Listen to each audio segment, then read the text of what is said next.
एक एक चीज बताएं तेंद्र जी, जब आपका इस इंडस्ट्री के साथ किस तरीके से आना हुआ या कैसे शुरुआत हुई इस इंडस्ट्री में, थोड़ा सा पहले वहां से शुरू करते हैं।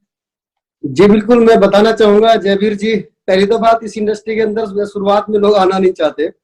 मैं इस इंडस्ट्री के अंदर जब मैं आया, एक्चुअली मेरे घर के अंदर एक फंक्शन था, तो मेरी फैमिली से मेरे रिलेटिव आए थे जो मुझे एक अदर कंपनी के बारे में ज्वाइन करा के चले गए थे। उन्होंने मुझे कॉन्सेप्ट के बारे में भी कुछ नहीं बताया था। और मुझे पता भी नहीं था कि मैंने कोई कंपनी ज्वाइन करी है।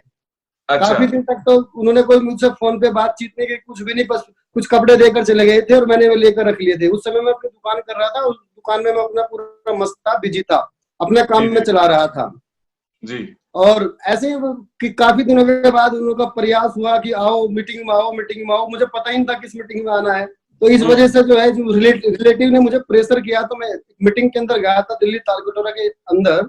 वहां मैंने क्या देखा जाकर, वहां एक सामान्य से लोग वहां पर जो है लाखों लाखों रुपए महीने की अर्निंग कर रहे हैं। हालांकि उस समय मेरा ऐसा माइंड सेट नहीं था और मैं वहां से विश्वास भी मुझे नहीं हो रहा था। मुझे लग रहा था कि ये सब लोग झूठ ही बोल रहे हैं। बट मीटिंग के बाद कुछ लोगों से पर्सनली जो है मिलवाना हुआ, तो रियली में लगा, जब उन्होंने अपने बारे में बताया, अपने बैकग्राउंड के बारे में बताया, अपना लाइफ स्टाइल उन्होंने बताया, दिखाया, दिख रहा था सर वहां पर, तो मैं प्रभावित हुआ और मैंने इस इंडस्ट्री को ज्वाइन कर लिया। ज्वाइन तो मैं पहले हो चुका था, मैंने दिल से उस समय ज्वाइन कर लिया और लगा कि यार जब इतने सारे लोग यहाँ से लाखों रुपए महीना कमा सकते हैं, तो तेजेंद्र तू क्यों नहीं कमा सकता। तो मेंटल ज्वाइनिंग उस दिन हुई, फिजिकल ज्वाइनिंग तो पहले हो चुकी थी जब आपको मालूम भी नहीं था कि ज्वाइनिंग हो गई है। हाँ। मेंटल ज्वाइनिंग उस दिन हुई, मेंटली आप एनरोल उस दिन हो गए। हाँ, मेरी आंटी थी, रिलेटिव मामी लगती है, वो घर आई, उन्होंने जो है वो किट लेकर आई पहले से ही और मुझे बोल दिया भाई तू इस पे साइन कर दे, 1500 रुपए दे दे, होगी ज्वाइनिंग। सही है, सही है, सही है, बहुत बढ़िया। तो जब आपने शुरू किया तो उसके बाद अपने आप चीजें होने लगी या कुछ, मतलब आप कैसे आगे बढ़े, मतलब उसमें भी सर जैसे सबसे पहले तो आदमी क्या करता है, सबसे पहले आपने क्या बताता है। सबसे पहले तो व्यक्ति अपने लोगों को ही बताता है। मैंने जैसे, मैं एक दुकानदार था, मैंने अपने फादर को बताया, उन्होंने इग्नोर कर दिया, ब्रदर को बताया, उन्होंने इग्नोर कर दिया।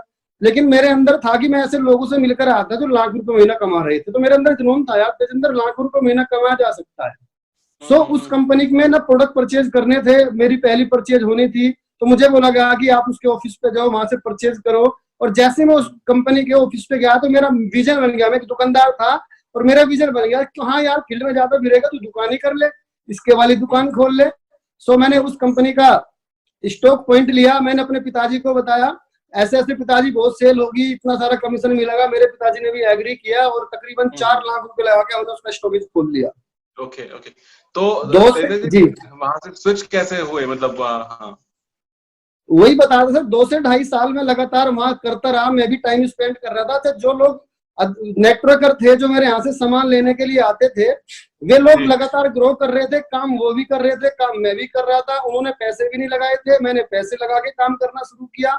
2-2.5 साल के बाद जो है मेरी आमदनी वहां से, मेरा जो है स्टॉक का सामान कम होता चला गया।